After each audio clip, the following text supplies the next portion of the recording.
अगर बीजेपी वह बिल लाएगी तो वो मोदी जी की सरकार गिर जाएगी, क्योंकि चंद्रबाबू नायडू ने, नीतीश कुमार ने, चिराग पासवान ने, जयंत चौधरी जी ने, सब ने मिलके अल्टीमेटम दे दिया है। इनको लगने लगा है कि हमारा जनाधार खिसक जाएगा, उनसे ये सारे लोग समर्थन वापस लेंगे।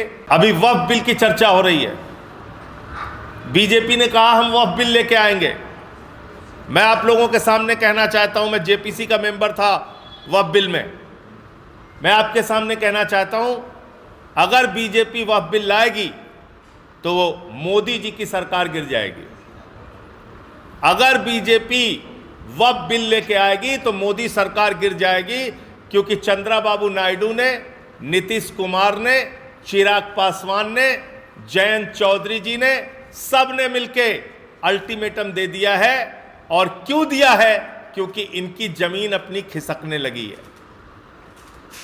इनको लगने लगा है कि हमारा जनाधार खिसक जाएगा। वो चाहे नायडू जी हो, चाहे नीतीश जी हो, चाहे चिराग जी हो, चाहे जयंत जी हो, इनको सबको लगने लगा है कि हमारा तो मामला गड़बड़ हो जाएगा। इसलिए ये वक्फ बिल अगर मोदी सरकार लेके आई तो मोदी की सरकार गिर जाएगी, उनसे ये सारे लोग समर्थन वापस लेंगे, ये मैं कहना चाहता हूं। और वक्फ बिल के जो प्रावधान हैं उसकी मोटी मोटी बात आपके सामने रखना चाहता हूं। बार बार सच्चर कमेटी का जिक्र होता है।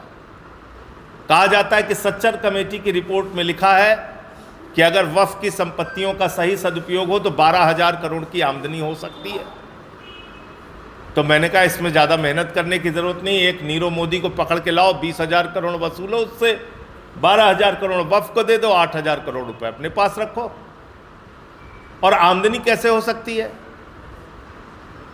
वक्फ की ज़मीनों में मस्जिदें हैं, तो क्या ईसा की नमाज के लिए, जोहर की नमाज के लिए, मगरिब की नमाज के लिए टिकट लगाया जाएगा मस्जिदों में? वक्फ की ज़मीनों में कब्र है, तो कब्र में दफनाने के लिए क्या वहां टिकट लगाया जाएगा? इमाम बाड़े हैं, क्या वहां टिकट लगाए जाएंगे? कैसे आमदनी है, मुझे नहीं समझ में आ रहा है। दूसरी बात, जिस सच्चर कमेटी की रिपोर्ट का आप हवाला दे रहे हैं, उसी सच्चर कमेटी की रिपोर्ट में लिखा हुआ है कि लगभग 356 संपत्तियां इस देश के अंदर ऐसी हैं जहां पे सरकार ने कब्जा कर रखा है और उसको खाली कराई जानी चाहिए। तो हाफ ट्रूथ यानी कि अर्ध सत्य नहीं बोलना चाहिए, सुविधाजनक सत्य नहीं बोलना चाहिए, पूरा सच बोलना चाहिए। मैं जेपीसी में था, मैंने वो रिपोर्ट देखी है। फिर क्या लिखा हुआ है? खुद minority affairs ministry, inverted comma में बोल रहा हूं, माइनॉरिटी अफेयर्स मिनिस्ट्री ने हमारी कमेटी के सामने आके स्वीकार किया था कि सुप्रीम कोर्ट में मोदी जी की सरकार ने शपथ पत्र दिया है कि पूरे देश में जितनी भी वक्फ की संपत्तियां हैं उसमें से 99% संपत्तियां रजिस्टर्ड हैं, पंजीकृत हैं और ऑनलाइन हैं। यह खुद स्वीकार किया आपने। कहां स्वीकार किया? 2022 में सुप्रीम कोर्ट में। क्या लिखा है उसमें मोदी जी की सरकार ने? कि 99% संपत्तियों के सारे कागजात हैं हमारे पास, सारी संपत्तियां जायज हैं, सारी संपत्तियां पंजीकृत हैं और सारी संपत्तियां ऑनलाइन हैं। यह मैंने नहीं कहा, नरेंद्र मोदी जी की सरकार ने कहा। तो फिर क्यों झूठ बोलते हो कि वक्फ की संपत्तियों का हम उसको रेगुलेट करेंगे, उसको बहुत सही? अरे आप तो कह रहे हो कि 99% आप रेगुलेट कर चुके हो, आपके पास सारे कागज हैं, आप पंजीकृत कर चुके हो, आप ऑनलाइन कर चुके हो, आप उसका सर्वे कर चुके हो।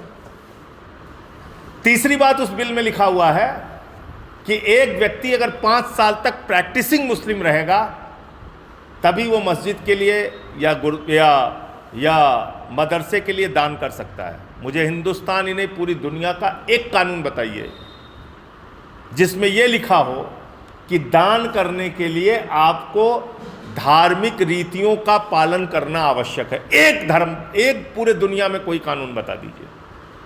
अरे भैया, नास्तिक व्यक्ति भी दान कर सकता है जो किसी धर्म को नहीं मानता। आपने ऐसा कानून बना के रखा है, 5 साल का प्रैक्टिसिंग मुस्लिम। और इन सब के बाद जो बात मैं कहने जा रहा हूँ इसको रिकॉर्ड करके रखिएगा। ये वो पार्टी है जिसने डिफेंस की ज़मीन प्रधानमंत्री के दोस्त को दे दिया अयोध्या के अंदर। ये वो पार्टी है जिसने राम मंदिर के चंदे में घोटाला किया और 2 करोड़ की ज़मीन 18.5 करोड़ में 5 मिनट के अंदर खरीदा और घोटाला करने का काम किया।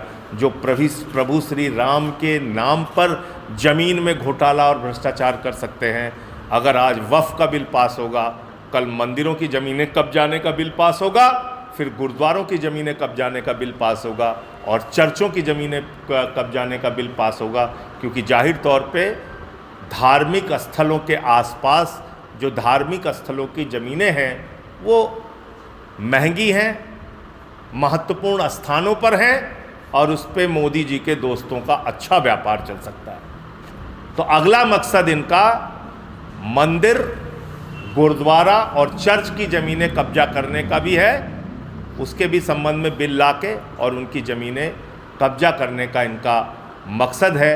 तो इसलिए इस देश के लोगों को सावधान होना चाहिए कि इस तरह के बिल का कोई भी समर्थन न किया जाए। और ये बिल तो पास करेंगे तो इनकी सरकार गिर जाएगी, ये तो तय है।